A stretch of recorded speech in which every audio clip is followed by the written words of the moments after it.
So this was supposed to be a Chicago team freed from the oppression of their bad head coach that was going to play fast and free and generate some offense. Nope, didn't do any of those things. We'll talk about it and the upcoming Vikings game this week on Bear Era.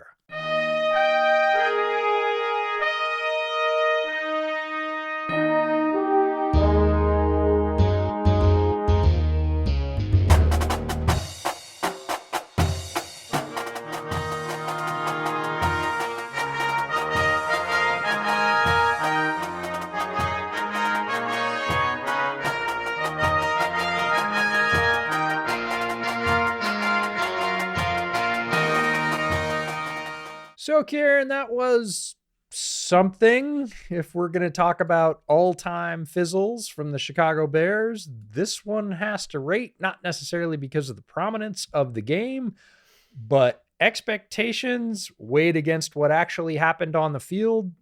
Boy, the difference there is pretty huge. Your thoughts on what went down the coast in San Francisco? That sucked. Yep. That's basically that was it. It was terrible. That was a football team that had given up. That is a football team that is playing like the season is over, and that is an indictment of. And we said this last week. They wanted the coach fired. The coach got fired, and now the criticism is squarely at the players, as it should be. And the performance, that it was just simply not good enough. It was to a point of where I normally downstairs in my sitting room have the NFL on the big screen TV, and I watched the first half of that game on my big screen TV, kind of trying to enjoy myself, but really wasn't happening. Instead, I decided to turn on a TV series that I got hooked to and just followed along on my phone, because I was like, this is not getting any better. And I was like, I can listen to when the Bears are doing something right, which was twice in that game. So yeah, look, it was terrible, and we will talk about it, but I think the fingers need to be pointed at the veteran leadership on this team, because a good veteran leadership on this team does not allow that to happen. You at least limit the bruising, and they didn't do that, and that is down to the players, and it's not down to the interim head coach. It's not down to your defensive coordinator. It's not down to your fired head coach.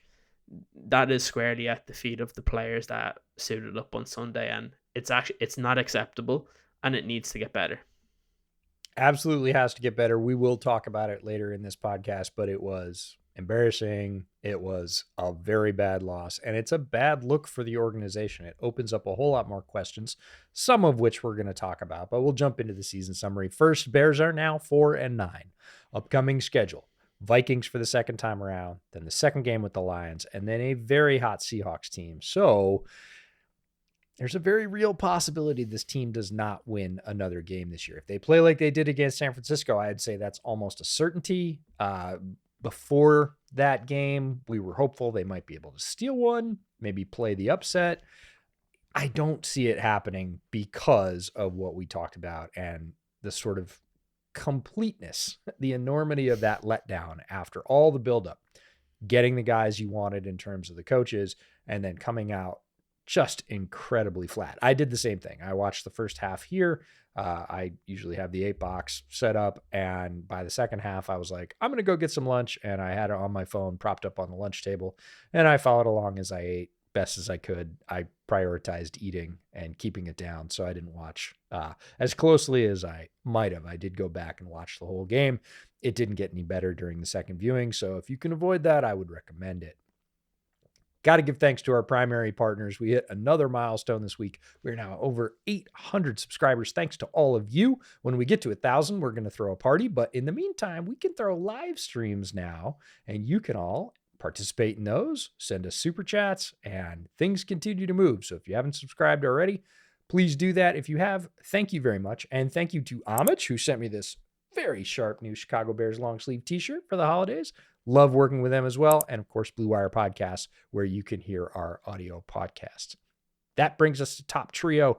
Ciaran, your focus for this week or the game versus the Vikes, either way you want to take it, because I'm going to grade on a curve for the rest of the season. It doesn't have to fall strictly within the category. Just take it where you want to take it.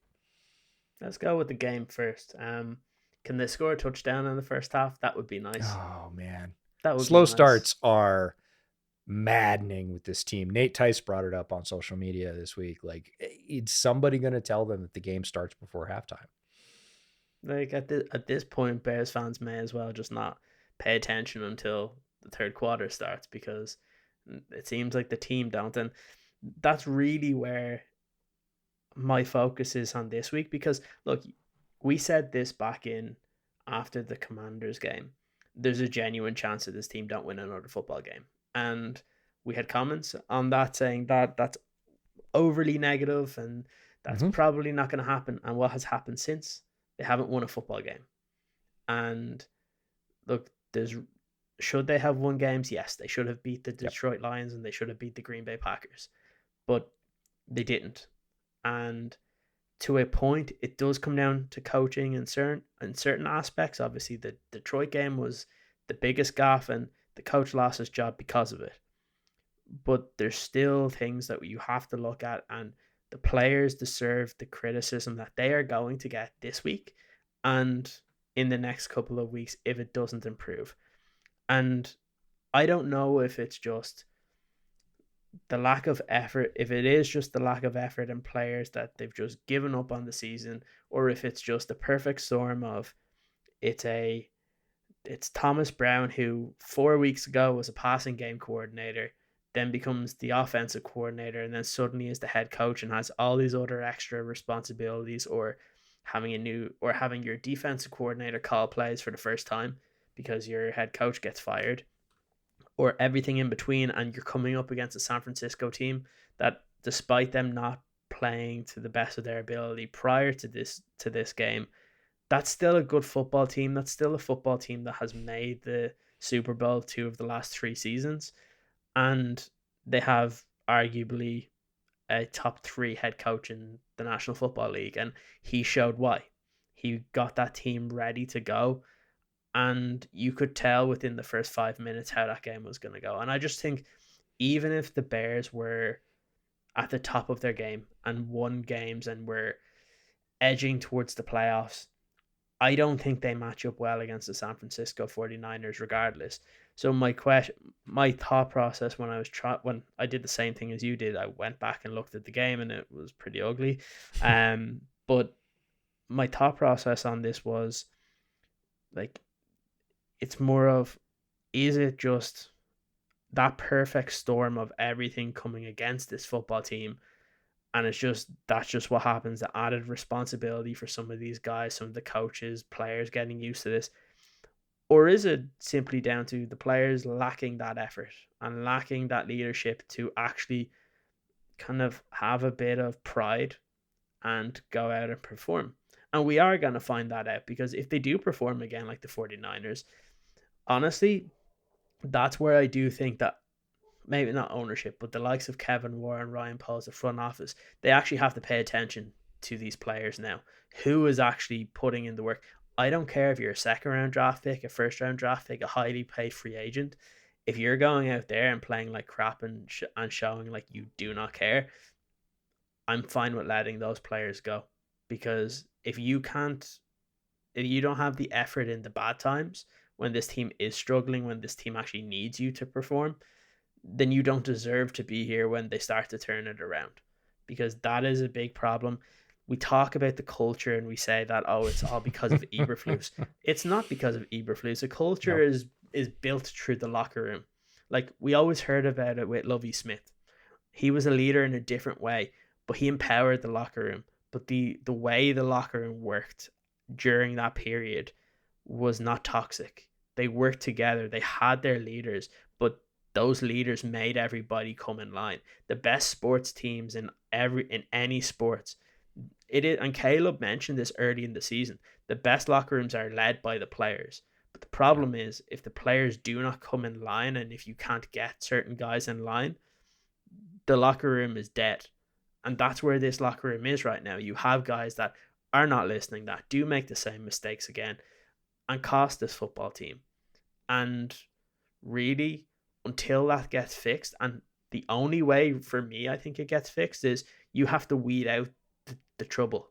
If there's guys in there that are not pulling together and not putting in their effort, and then that kind of filters through other players, those are the guys you can't afford to keep on this team as you move forward. So I think these next 4 weeks, while for Bears fans they're pretty meaningless because it's 4 games until this season is over, it's actually 4 very important games for the future of the locker room, because you, as a GM, Ryan Poles, as a president of football operations, Kevin Warren, you have to figure out which guys in this locker room deserve to still be Chicago Bears past the 2024 season. I don't care if they still have contracts. If they're not pulling together and trying to win games for the Chicago Bears, you have to make a decision there, and you have to find guys that will do that, because we've mentioned it in the past. Like, I remember going back to the Carolina Panthers game. We said there's a bunch of young guys in their defense. They're not the best, but they're going to have to develop. Watch how they're playing now. They are not the most talented players, but they are coming together and they are playing as a unit.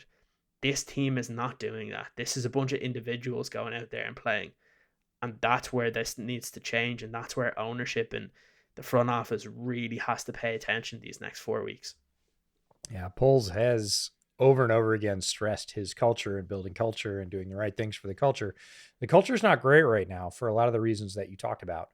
And losing culture is a very difficult thing to turn around in any sport, especially in football, because when you talk about those lovey locker rooms, those leaders were empowered because they had played a lot of winning football.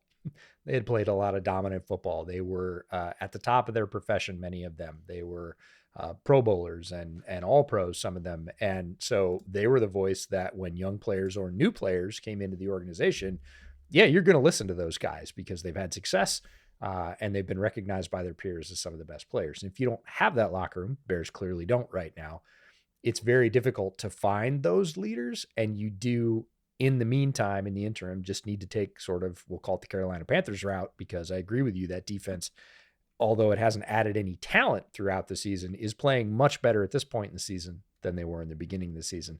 And that's the way the Bears are kind of going to have to pull themselves up by the bootstraps, because they can't just import a bunch of all pros. That's not how it works. So my focus for the week, that dovetails really nicely, is to see if this team can pick themselves up off the mat. You do have a valid point of, was it just a confluence of all the factors coming together and it was just too much on this one particular week and they're going to bounce back? Or is it the other? Are they down and they want to stay down? They just want to get paid and get out. Some teams get there in every sport at the end of the season, just playing out the string. I understand that. I want to see if they want to get up. That's the most important thing to me when you're talking about picking out players for effort and whether or not they want to be Chicago Bears next year. I want to see that in the last 3 or 4 games, and I want to see it on film. I don't necessarily care if they win, because as you said, it doesn't really matter if they win these games. It would be nice if they did, but overall, in the grand scheme of things, the wins aren't all that important. Playing hard, playing together, showing improvement are important. And if they don't do those things, I think there's some real questions. So if this team cannot, or they do not want to do that, the questions about the team and specifically the GM are going to grow louder and louder, because if somebody says culture, culture, culture, and you look at the culture and it's not there and it's not supporting the team when it needs to, what did they really build? And, looking at a GM that says, I did these things and these things and these things, and they're all supposed to work. And right now, none of them are working. At some point, yes, the culpability goes back to the person that built the team. And that leads us into our fan question of the week. Probably one of the best segues we've had to this. We answer your question every week. This one is from Chris Armstrong, longtime listener. Appreciate you, Chris. EJ, is there any real chatter about polls, or is it all just conjecture at this point? We wanted to touch on this because while we cannot definitively say the operative word here being real, is there real chatter? There is chatter.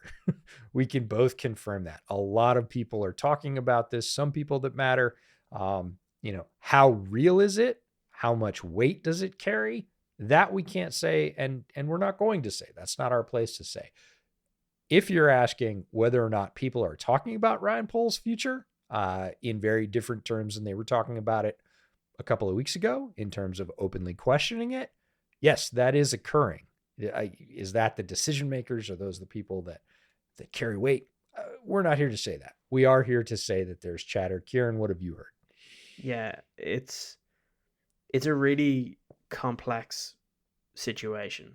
One that's way different than what we expected just a couple of weeks ago, because we found out on Monday that Ryan Poles only has 1 year left on his contract. The expectation was he still had 2 years left on his contract, which makes it a lot easier when you bring in a head coach, because you could give him a short-term extension for 2 years, give the head coach a 4-year deal, and they're linked up.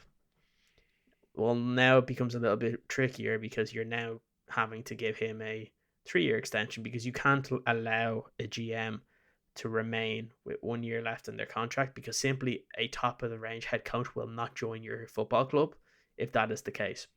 And where my worry would come in would be, what happens if in that first year the head coach doesn't win, and they don't win the 9 or 10 or 11 football games you want? Well, does that stay on Ryan Poles' record again? And how much, and does the hot seat get worse next year? That's where it gets interesting. But yes, I've spoken to many different people from different facets of it, some from within Bear circles, some from kind of more national side of things. And there's definitely been a big turn in terms of what people think could happen. If you ask somebody 2 weeks ago, is Ryan Poles safe? I think everybody says yes. Right now, the majority of people are very unsure if he will remain. But again, the one thing I do want to stress is that there's people from within the organization that do believe in Ryan Poles. They do believe in what he has done. And some very important people within the organization that think that. But then you also have to just be a bit logical about this, that there was the reports that came out this week that like Ryan Poles wasn't very happy with the dynamic with Kevin Warren. But then at the same time, Kevin Warren was brought in here to be the head of football operations, and he didn't hire Ryan Poles. So he's well within his rights that when this team hasn't performed, Ryan Poles has not been the GM for a winning season for the Chicago Bears. And when that happens, and then you go into a season like this one where this was the expectation that this was going to be that winning season. You win 7 games last year. The expectation is you at least win 8 or 9 this year. And it doesn't happen. That falls at the feet of the general manager. So I think it's only right that there's people asking questions. I think it's a very real possibility when you consider the contract. Really, what's happened with this locker room, not making the decision on Eberflus last offseason, and then making the mistake of hiring Shane Waldron when there's multiple people that they interviewed that are currently being touted for head coaching interviews this year. All of those show a bad decision making, and then obviously not building the offensive line or really the defensive line as well, when everybody knows football is won in the trenches. And I saw a stat the other day that I think it was something like the top 5 most sacked quarterbacks in the NFL over the last, I think it was like 15 years. 5 of those seasons, 3 of them were Chicago Bears seasons under Ryan Poles. So that is showing that he hasn't committed to building an offensive line when you came in when Justin Fields was in his second season. So you had a rookie or like a young quarterback coming in where you knew you needed to protect him and you didn't do it. And then you go off and you draft your own guy, and the biggest signing that you make is a $2.5 million center.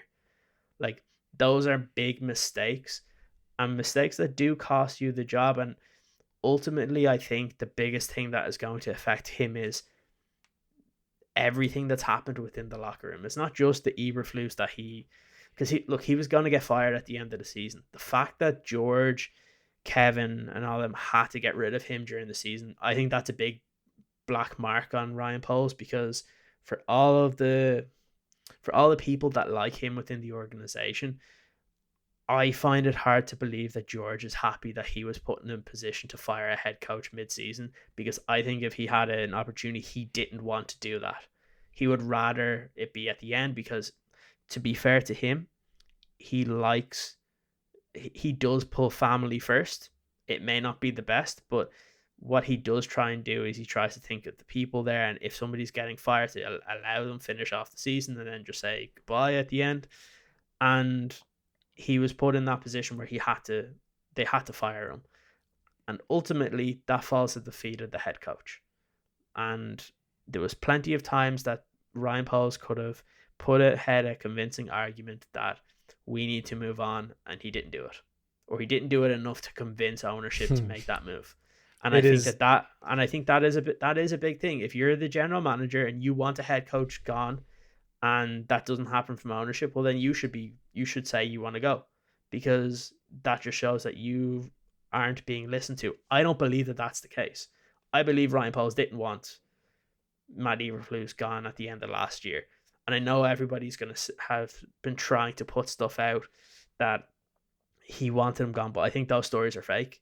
Personally, when you look at the way Ryan acted in that press conference, that just seemed like somebody that was genuinely affected by the decision that had to be made. And ultimately, I think that could be his downfall. Sometimes he needs to be a little bit more harsh in making these decisions. And it's a tough situation, because I think this is so complex this year, because like I said, there's the contract, there's everything else in between. Who you want to hire as your head coach, that head coach needs to know what's happening above him. And all of these questions in the air, it doesn't help the Bears when it comes to this head coaching search. Yeah, they're looking to consolidate that power, and they've done that certainly over the past couple of weeks in Kevin Warren. Kevin Warren was brought in. A lot of people thought he was primarily here to help with the stadium deal. It's become very clear over the past 2 to 3 weeks that this is Kevin Warren's team, and as Kevin Warren says, this team will go. If there is any rift between Ryan Poles, if Ryan Poles is chafing at having to report to Kevin Warren as the head of football operations, and he is unhappy with that, Warren will move on. He is going to make a clean slate for whoever he brings in. That coach, as you said, has to have a good and effective handshake with their GM. That's what we see in all the best football relationships around the NFL, is that strong link between coach and GM in terms of mindset, players they need, systems they're going to run. And if Kevin Warren thinks that there's any sort of rift that's going to be imported into that new relationship, he's not going to do that. He's going to find his own guy, and he's going to allow the new coach to have a say in that, based on if they can get their primary candidate. It is very nuanced because of the change in power structure, because, as you mentioned, ownership is involved and has a stake in Ryan Poles. They had a stake in his hiring. They obviously like him very much. And, now it becomes a game of finger pointing and, he said, and it really comes down to what we started with in Top Trio. If this team performs on the field, if they rally and show some heart and come together and play well for the last 3 weeks, there's a chance that he stays around. The reason that all these questions have ratcheted up, and the smoke or the chatter or whatever it is that you want to call it is now at a very different pitch than it was 2 weeks ago, is because the bottom's fallen out. They thought, okay, Eberflus is the problem. We've moved on from Eberflus, which was a difficult decision. Now we've cleaned everything off and we can at least be average. And they came out and were far below average against San Francisco. And if that trend continues, it's impossible that more questions don't pile up at the feet of the GM, and he may not be able to survive that. So we'll see how it goes. Chris, thank you very much for your question. I will reach out to you and get you a Bear Era sticker in the mail now that I've got mailing supplies. So all of you who have asked questions in the past, your stickers are actually on the way. And with that, we get to move to our guest for the week. One of the guys I've known the longest in this business, Arif Hasan, Vikings fan and head scribe over at Wideleft.football.com. I've known Arif for years. One of the smartest voices and most thorough in our industry in terms of how he digs into things. We're going to keep him a little bit more on the surface here, really have him take a look at where the Vikings are now, a little bit of a primer for the opponent coming up, but also looking into the big questions for that organization in the offseason. So you'll see that interview right here. This week on Bear Era, we are lucky enough to have one of my friends who is also a Vikings fan. Cut him a little slack. I've known Arif for a long time. We have Arif Hasan. Yes, aforementioned Vikings fan, but also chief scribe over at Wideleft.football. And if you're not following his work there, you should be. Arif, how are you doing? It's got to be better than us. Yeah, following the Vikings has been pretty fun this year. A little bit of a wild ride, but you always love it when the wild ride ends in only 2 losses so far. So having a pretty good time covering the Vikings, having a good time doing the independent football thing. I know you know about that. So yeah, I'm having a good one, man. Well, that's good. We are not having a good one, as you know. It is at your expense. And the two teams meet again this week for the second meeting. So we're going to ask you a couple of questions as we typically do. And then in our best brave faces, allow you to ask us one about the Bears, which should be fun for some value of fun. But Ciaran's going to kick it off. What do you got, Ciaran? Open us up here. Well, when I spoke to EJ about the podcast this week, I was like, oh, there's still NFL football going on. It's not just about head coaches getting fired. So, yeah. But in all seriousness, I think my question is more around the playoffs upcoming, because obviously we know what's gone on in the NFC North. But I feel like there's a lot of people that don't seem to be giving the Vikings the credit that they deserve. They're 11-2, and they've been one of the best teams in the NFC, and I feel like they're not getting the status of an 11-2 team going into the playoffs simply because people don't like Sam Darnold, because they've seen him from before. But when you look at the way the Vikings team is playing, okay, they may not have, if you're looking on paper and you're comparing some of the teams, you're like, oh, well, the Packers should be better, the Lions should be better, and some of these other teams. But when you look at it as a team performance, I feel like there's a lot of people underestimating the Vikings heading into the playoffs. As somebody that follows the Vikings, that probably engages in a lot of these types of conversations, do you kind of agree with that notion that the outside kind of noise around this team is that there's not enough people believing that they can go all the way and represent the NFC? I think it's a little bit of both, right? Like, I think that the Vikings are not getting enough credit, but I wouldn't say that they're playing as well as you would expect a team with an 11-2 record to play, right? I think that there's something there for us to kind of discuss, like the sustainability of wins and stuff like that, and also kind of like, can you trust quarterback revival projects? How good is this quarterback? I think there's a lot to be said about all of that, but I will say that I think the Vikings are playing a lot better football than a lot of people give them credit for. I mean, because a lot of times, especially because, a lot of these teams are playing, in noon or even in the afternoon slot, you're not getting a ton of national exposure to the game, so you don't really get a good sense for a lot of how these games have, flowed and what they're materialized. And you take a look at the box score at the end of the day and you see, it's another 1-score game for the Vikings. What is going on? They can't, finish this out.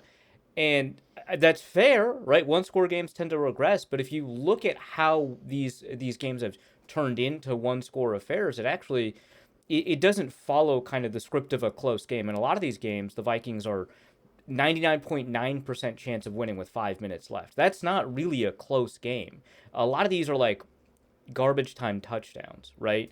Where a team is 2 scores behind, the Vikings consider the clock more important than the score, and a team drives down the field and now they have to recover like an onside kick, 3% chance, which did happen to the Vikings this year, but for the most part the onside kick is not a very good not a very good bet. And so yeah, these scores are often closer than the games actually were, so they're not actually playing a lot of these opponents as close as people think.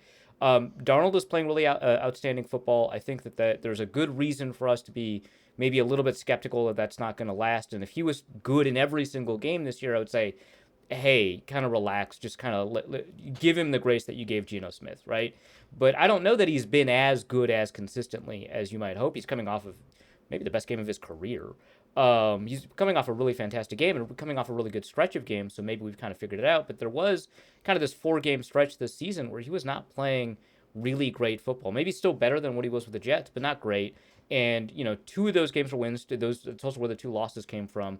And the defense kind of had to help produce a lot of those wins. And the defense has been really fun, really outstanding, really phenomenal. They've not been as consistent as you'd expect a number 1 or number 2 defense to be, and they've given up a couple of games here or there. So there is some inconsistency, but usually one of these units will perform well enough to win a game. If the offense isn't doing it, the defense will. If the defense isn't doing it, the offense will. And in some games, you get both. You get the game against the Houston Texans, you get the game that they just had against the Falcons, where it's just a massacre. And that's where the fun is, right? That's where you get a potential run to the Super Bowl. So I think it's a good team. I think this is one of the top 5 teams in the NFC for sure. And I think any team that can claim, top 4, top 5 status in their conference has a good shot of making it to the Super Bowl. But I'm not going to consider them a favorite or anything. Also, how many times have you watched that Justin Jefferson touchdown?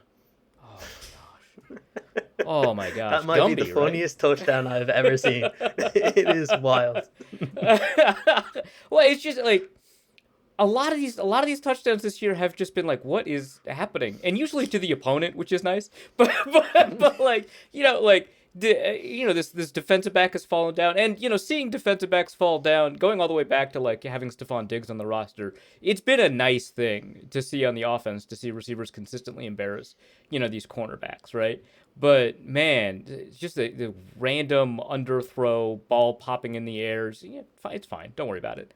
They'll handle it, So yeah, it's been fun to watch a lot of these scores materialize. Well, I appreciate the nuance. It's something we definitely try and bring our viewers and listeners of, a team is not always exactly like their record. In fact, very rarely exactly like their record. They can be a little better in some games, a little worse in other scenarios. But in balance, I like what you said about the Vikings in terms of they're still a very good team. They might not be as good as their record looks, but they're also probably not as bad as people are talking about them, or as weak as people make them out to be, because they have won from both sides of the ball. And that's the mark of a great team, is the ability for one side to carry the other side when they're not having a great day. Talked a lot about Sam Darnold. It's probably the best segue we're going to get into the big question: to Sam Darnold or not to Sam Darnold? And that is the question for the Vikings in this offseason. With everything you've seen so far and the things you just talked about, how do you see that decision shaking up for Minnesota this offseason? Because it is going to be the storyline. Yeah, that's the question. Yeah.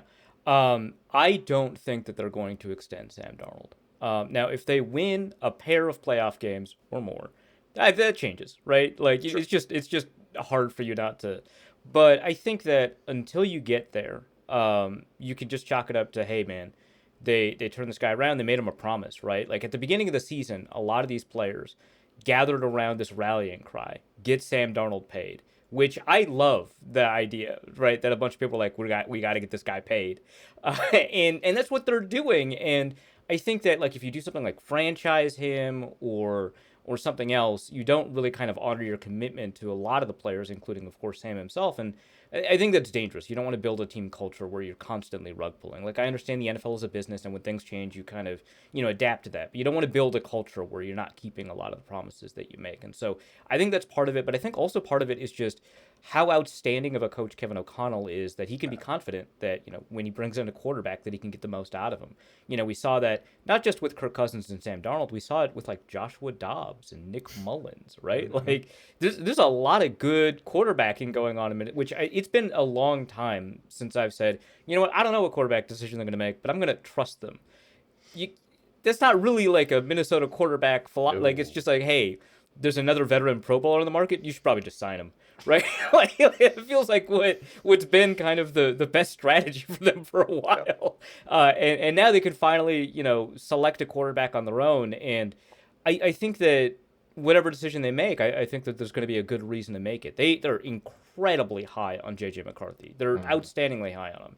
And after spring, like you talk to some people inside of the building, before training camp even, and they were flabbergasted at like how far ahead he was. And you hear this from like every team about their rookie quarterback, like, oh, he's ahead of schedule, he's picking up, he's soaking up the playbook. But like once you kind of like challenge them on it and kind of dig a little bit deeper on what that means and what they were planning and stuff like that, I think you get a sense of genuine buy-in from what they've seen. Like some of the stuff that like one good way to do that is to get specifics, right? Like how is he ahead, right? Sure. And one thing that they were talking about was, one of the things that they were worried about, in their draft analysis of him was, whether or not he'd be able to kind of clean up his mechanics to be a little bit more consistent with his accuracy. That was like one of the things coming out, right? Sometimes he's thrown to the wrong shoulder. You don't know if that's a decision or not, that kind of stuff, right? And so they said, well, one of the reasons that we want to sit him for a year is because a mechanical change, you kind of have to commit to it. And if you throw a guy in when you're trying to mechanical change, it might not stick. And so, that's what we want to do. But man, he's already made the switch and it looks natural for him, which is incredible. And it's like stuff like that where you dig into specifics and you ask like what they mean by certain like elements of progress, and you get the sense that they're really bought in instead of just like, we have this guy, we have to be impressed with him. And so I think that they're going to carry that with them because he's a little bit ahead of schedule when it comes to that injury recovery. And a lot of people freaked out about a quote unquote second surgery, which it is technically a second surgery, but it was not a reparative surgery. It was just exploratory, diagnostic surgery, really small incision to see what's up. And so he's a little bit ahead of schedule in terms of injury recovery. So I think they're gonna stick with him. They've got Daniel Jones on the roster. They might extend him as like a veteran backup or something like that. And if McCarthy's not advancing at the pace they want to, or if he had a setback in his development because of this injury, it won't be the first time that they've revived the career of a first-round quarterback from New York, right? Like. Oh, one project might be larger than the other. We'll see about that. But I like what you said about KOC as well. As a coach, he's really impressed me with his handling of people. And it's not only just people on the Vikings. We saw the interaction he had with AR on the field after they played together. Beautiful. Yeah, absolutely. Beautiful interaction, right? I believe in you. Keep your head up. I think you've got so much talent. And sometimes you're just buffing guys up that you just beat. That's one thing. It doesn't seem that way with Kevin O'Connell. It seems genuine. He does the same thing. He's very consistent with his team and with other people around the league. And you don't see that from all coaches. All coaches don't necessarily believe in that approach, but he does, and it's generating results. And it does give me more faith that the Vikings will be able to work that situation out. And yes, I heard many of the same things about JJ after he landed in Minnesota, which was, however good you think he is, he's better than that. The mechanical change is a really interesting one to bring up, because another player that did that successfully very quickly and also completely was Brock Purdy. And that's the reason Brock Purdy is who he is with the Niners and wasn't that way in college with Iowa State. And he made that change very completely, came in, and everybody was like, so he's done with that. Like he's already got it. And if JJ's managed the same thing, it portends very well for him. All right. This is the part where we just kind of gird ourselves and say it. Go for it. Lay it on us. Ask us your question about the Bears, such as they are. No, I think the tough questions have already been answered. They got rid of the guy, right? So sort of. You might not have watched the 49ers game. There's still questions. Well, what I wanted to ask was, does any of this rattle your confidence in Caleb Williams, right? Like we've had a couple of pretty good games from him, both with and without, this particular offensive coordinator. I don't know if the Bears are going to stick with this guy. My thought is that they probably won't. I don't know, but that's just me guessing. I'm from afar, and so he'll probably have like a new coaching staff to work with entirely heading into the next season. Always kind of a tough scenario, and always a really difficult kind of evaluative environment for a guy. I believe in that skill core. I think it's quite good. That offensive line didn't live up to my expectations for them this season, I'll admit. I thought a little bit more highly of them than they performed. But I still think that there are pieces there for us to say, in a normal coaching environment, there's enough for us to evaluate the rookie quarterback. But I don't think we have that. So I don't know if we can, kind of believe that Caleb Williams is going to be as good as people had hoped he would be coming out of college. You're incredibly kind to call anything about the Bears normal, or even close to it. Ciaran, I'll let you have the first stab at this one. I've got my own thoughts, and I'll follow up. I find this very interesting that you had expectations of the offensive line because that's something we did not have. But I'll answer this based on kind of the caveats that you mentioned in terms of the coaching, some of the offensive line struggles. And I think all of that reinforces my belief in Caleb Williams, because despite all of the craziness that's happened in terms of the coaching staff, despite him being the most pressurized quarterback in the National Football League, he still is going out there and making plays for this football team and giving them opportunities to win. Like, you look at the division, who is it's the best division in football, and if they don't make coaching blunders, they could have won at least 2 of the 3. They should have won 2 of the 3. Yes. They should Yes. have beaten the Green Bay Yeah. Packers, and they should have beaten the Detroit Lions. The Vikings game, it was whatever was going to happen in overtime.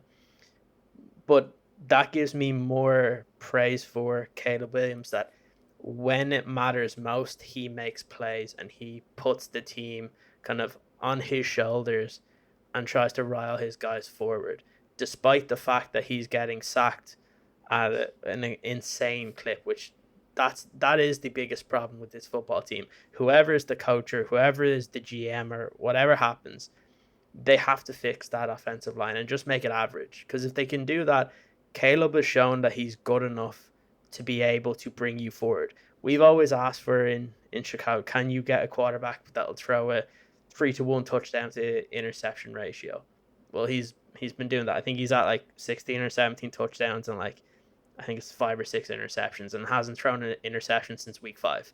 Like, those are things that you want to be able to see from your rookie, especially a guy that is getting pressure at as much as he does, because typically when that happens, that's when more mistakes happen.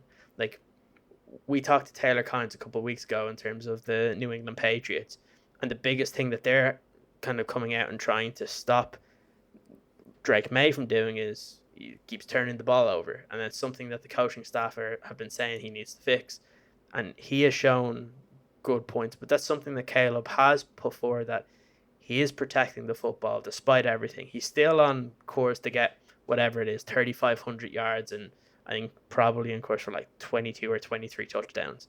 If you said that to a Bears fan prior to the season, how would you feel if that's the stats of your quarterback? I think everybody would be delighted.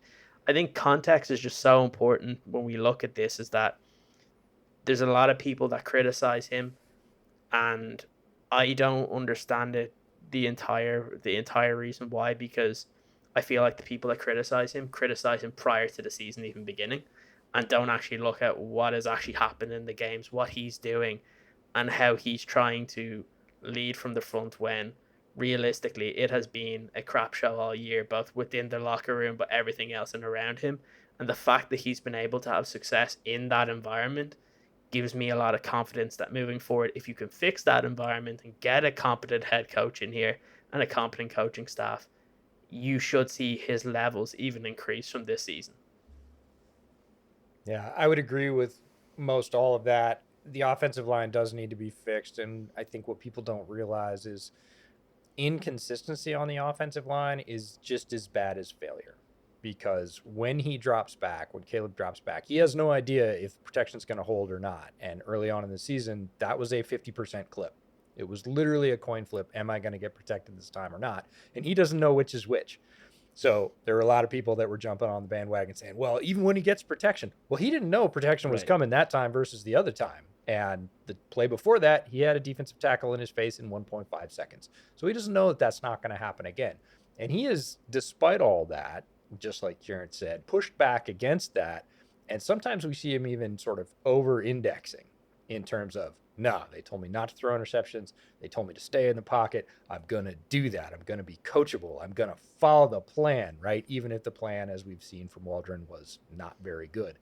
To the point where veteran quarterbacks are saying, Kurt Warner comes out last week and says, Caleb, turn it loose.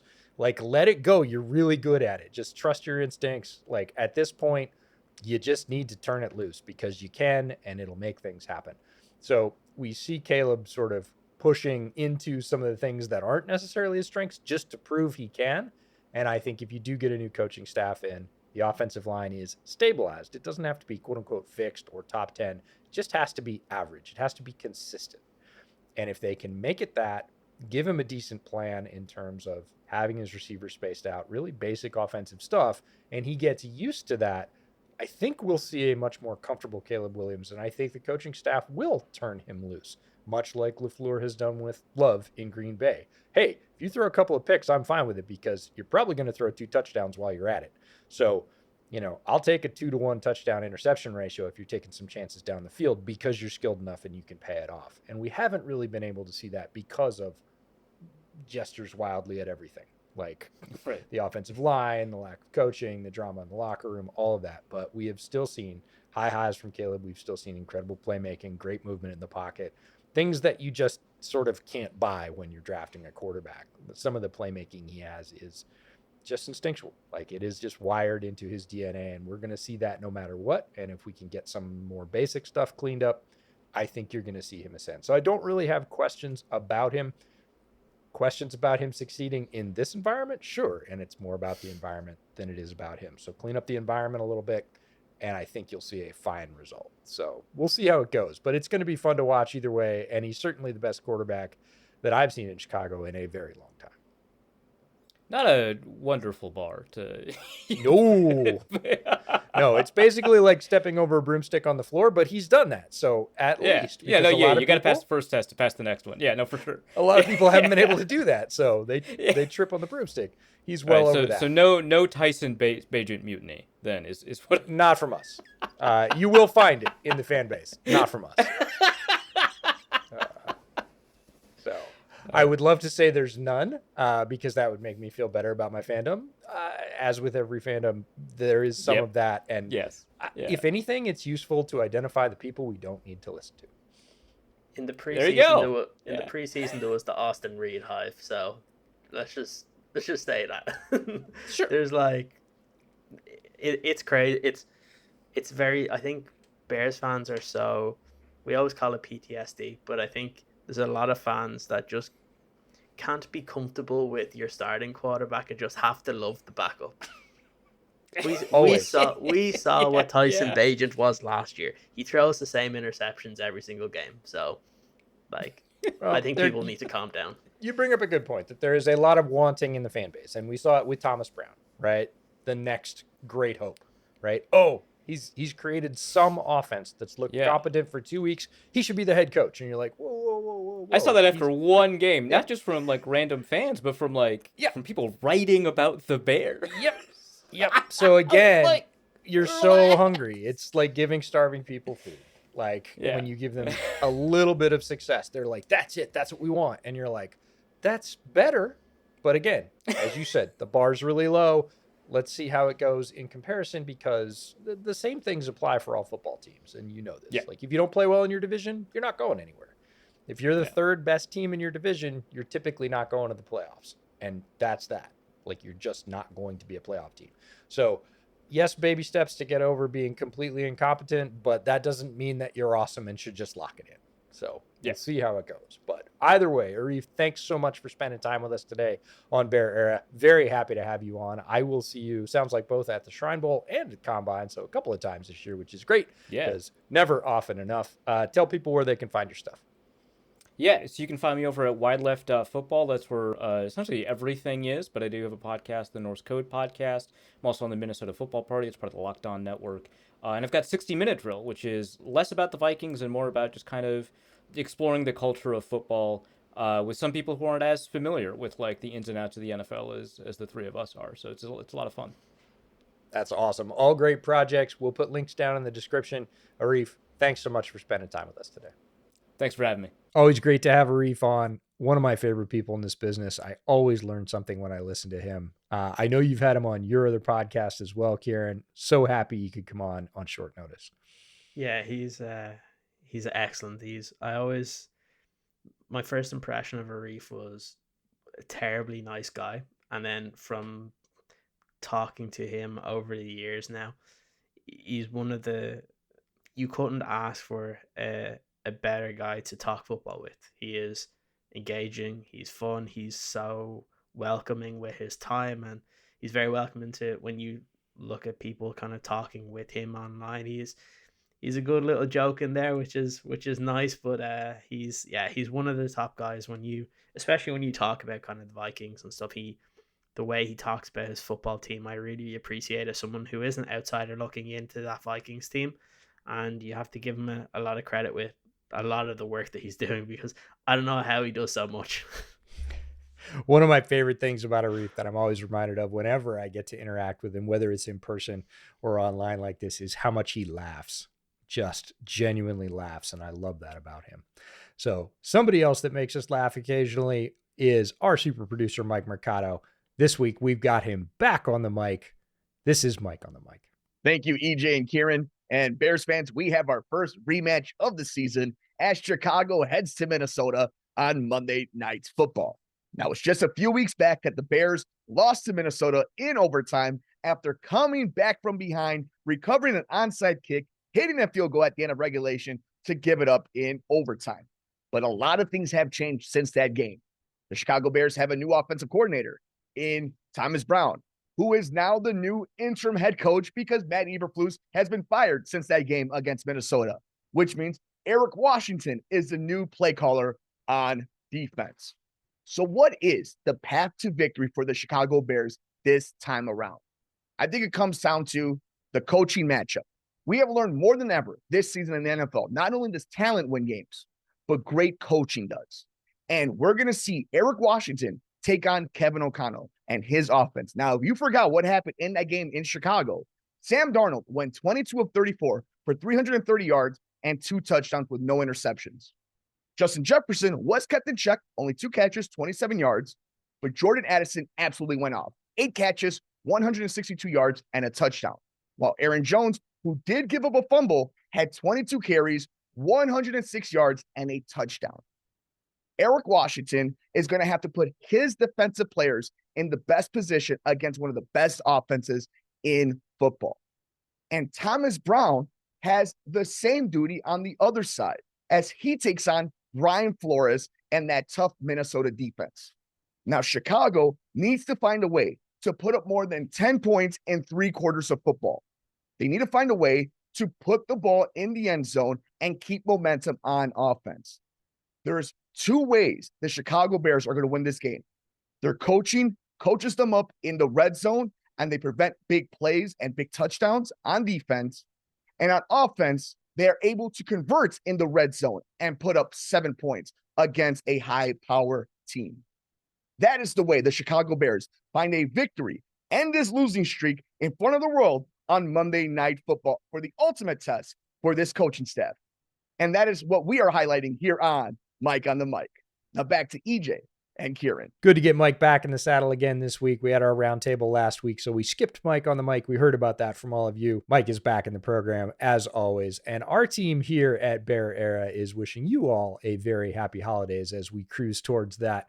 Cheers and thanks for hanging out with us, for hanging out and supporting our sponsors. Homage, of course, if you use the QR code on screen and buy anything for you or any gift giving you might need to do, we get a portion of those proceeds. So one of the best ways to support Bear Era. And as I said, we are now monetized on YouTube. So we are going to have some live streams. We'll certainly keep you up to date about when those are going to drop. Going to be a ton of fun. We're all looking forward to it. And of course, Blue Wire Podcast for getting us out there on audio every week. Everybody that has listened, subscribed, supported this little band of miscreants talking about a football team that we all thought was going to be really good. We appreciate you all hanging in, even though the football hasn't been great this year. And we will see you next week.